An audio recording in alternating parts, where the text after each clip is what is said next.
नेहरू का नाम आइंस्टीन के साथ लिया जाता था और आपका नाम एप्स्टीन के साथ लिया जाता है। इमरान प्रतापगढ़ी जी 3 मिनट विचार रखेंगे। माननीय इमरान प्रतापगढ़ी। धन्यवाद सभापति महोदय। हम करें बात दलीलों से तो रद्द होती है, उनके होठों की खामोशी भी सनद होती है। कुछ न कहने से भी छिन जाता है एजाज़े सुखन, जुल्म सहने से भी जालिम की मदद होती है। सभापति महोदय, मैं राष्ट्रपति के अभिभाषण पे अपने बात रखने के लिए खड़ा हुआ हूं। उस दिन देश की संसद के गलियारों में सरकार की तारीफ करती हुई महामहिम की आवाज गूंज रही थी, तो उधर मेरे कानों में हसदेव के जंगलों में आदिवासियों को जिंदगी देने वाले पेड़ों पर चलती हुई कुल्हाड़ी की आवाज गूंज रही थी। सभापति महोदय, इस तरफ महामहिम के भाषण पर प्रधानमंत्री जी संसद की मेज थपथपा रहे थे और उधर उत्तराखंड की अभागी बिटिया अंकिता भंडारी के इंसाफ की आवाजें मध्यम पड़ती जा रही थीं, जो आज भी पूछ रही हैं कि आखिर वो वीआईपी कौन था जिसके लिए अंकिता भंडारी को मार दिया गया।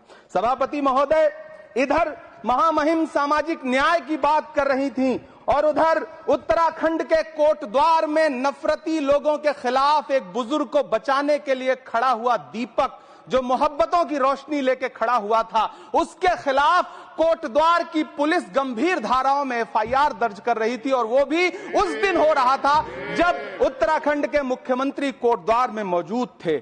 ये नया भारत है जहां दंगाइयों के खिलाफ एफआईआर नहीं होते बल्कि अमन और मोहब्बत की बात करने वालों के खिलाफ एफआईआर दर्ज होता है। यह नया भारत है जहां असम का चीफ मिनिस्टर खुलेआम संवैधानिक प्रोटोकॉल तोड़कर कहता है कि मुसलमानों को इतना टॉर्चर करो कि वो राज्य छोड़ने पर मजबूर हो जाएं। वो कहता है कि अगर कोई मियां रिक्शा वाला 5 रुपए मांगो तो उसे 4 रुपए दो ताकि वो परेशान हो सके। ये नया भारत है जहां बरेली में खाली घर में नमाज पढ़ने पर पुलिस मुकदमा दर्ज करती है।